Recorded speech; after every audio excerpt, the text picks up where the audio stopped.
maadui walivyotuendea sisi kuweza kutupiga, na tuona jinsi taifa la Israeli walipotawanywa kila mahali kwa sababu ya dhambi zao, kwa sababu ya maovu yao.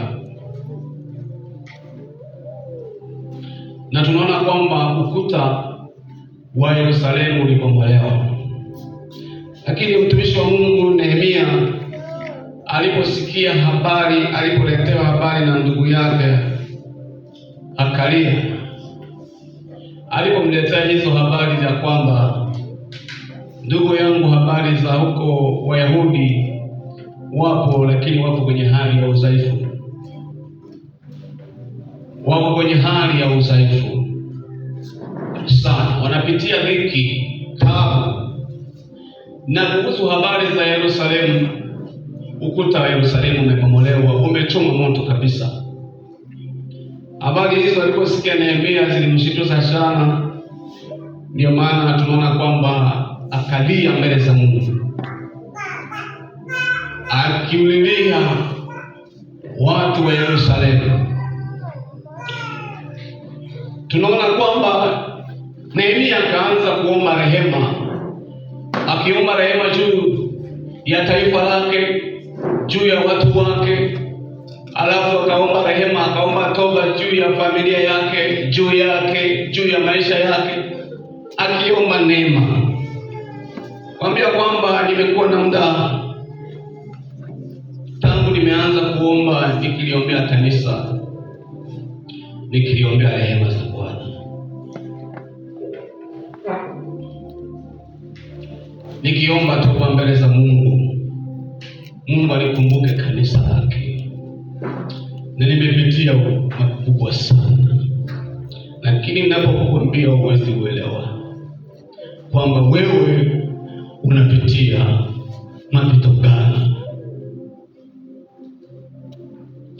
Mungu anachohitaji juu ya kanisa, watu wako kwenye hali ya ziki, wanapitia mambo makubwa,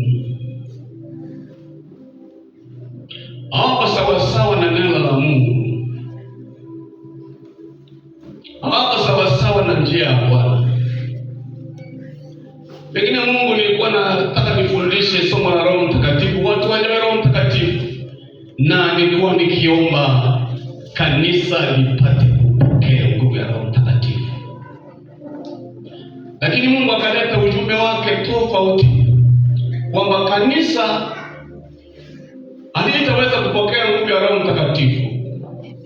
Mungu anachohitaji watu watengeneze kwanza,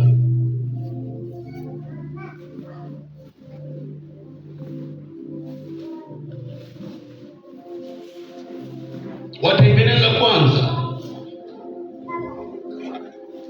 ndipo Roho wa Mungu atashuka juu ya kanisa. Ni kwa nini Roho Mtakatifu hayupo ndani ya kanisa? Ni kwa sababu watu hawahitaji kupokea nguvu ya Roho Mtakatifu. Naweza tukalazimisha pokea nguvu ya Roho Mtakatifu, pokea nguvu ya Roho Mtakatifu, lakini mtu hapokee. Ni kwa nini? Ni kwa nini kanisa halijazwi nguvu ya Roho Mtakatifu? Tunaona kwamba wana wa Israeli, taifa la Israeli, walipigwa na maadui, wakaenda utumwani, wakachukuliwa mateka. Taifa la Israeli kaenda mateka. Ni kwa sababu Mungu aliwaacha, kwa sababu waliziandaa njia zao, sio za Mungu.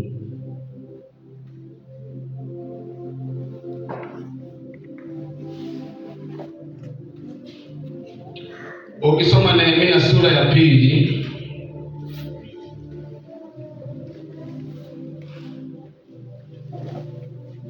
ikawa katika mwezi wa Nisani mwaka wa 20 wa mfalme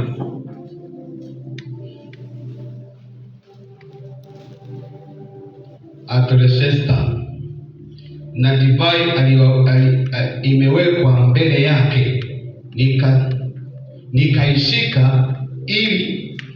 nikaishika ile divai